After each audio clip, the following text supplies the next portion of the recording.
টানা 28.5 বছর শিক্ষকতা করছেন বিনা ছুটিতে। অবসরের পরেও বেতন ছাড়াই স্কুলে পড়াচ্ছেন এই শিক্ষিকা। বহু মানুষের কাছে অনুপ্রেরণা ইতিহাসের এই দিদিমণি।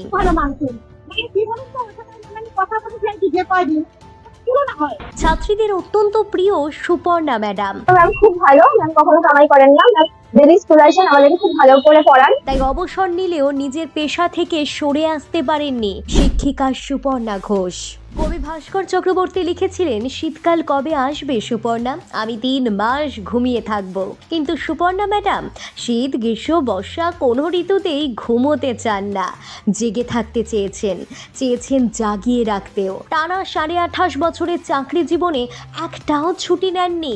ঝড়, জল, বৃষ্টি, কাঠফাটা রোদ, শারীরিক অসুস্থতা কোনো কিছু সুপর্ণা ম্যাডামকে আটকাতে পারেনি।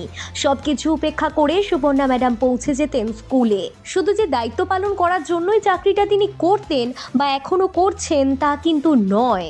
আসলে নিজের পেশার প্রতি ভালোবাসা না থাকলে এমনটা বোধহয় সম্ভব নয়। হুগলি শ্রীরামপুরের রাজ্যধরপুর নেতাজি উচ্চ বালিকা বিদ্যালয়ে 28.5 বছর পড়িয়েছেন ইতিহাসের শিক্ষিকা সুপর্ণা ম্যাডাম, কিন্তু একদিনও একটাও ছুটি নেননি। ভাবতে পারছেন, একটা দিনও ছুটি না নিয়ে 28.5 বছর চাকরি করে গেছেন।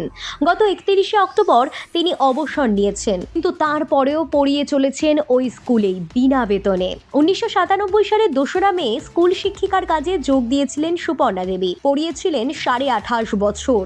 অবসর নেওয়ার পরেও পড়িয়েই চলেছেন। এই 28.5 বছরে পশ্চিমবঙ্গের ছবি বদলেছে অনেকটা। ঝড়, বৃষ্টি, ধর্মঘট, কোভিডের মতো নানা দুর্যোগ গিয়েছে, কিন্তু কোনো কিছুই সুপর্ণা দেবীকে আটকাতে পারেনি। অনেকের মনে প্রশ্ন, কি করে পারলেন তিনি?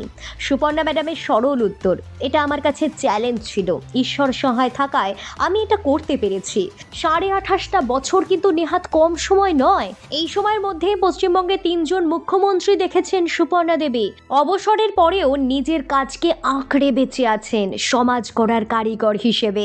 সুপর্ণা ম্যাডাম বলেন, স্কুলটাই আমার সব, স্কুলের জন্যই জীবনের বাকি স্বাচ্ছন্দ্য।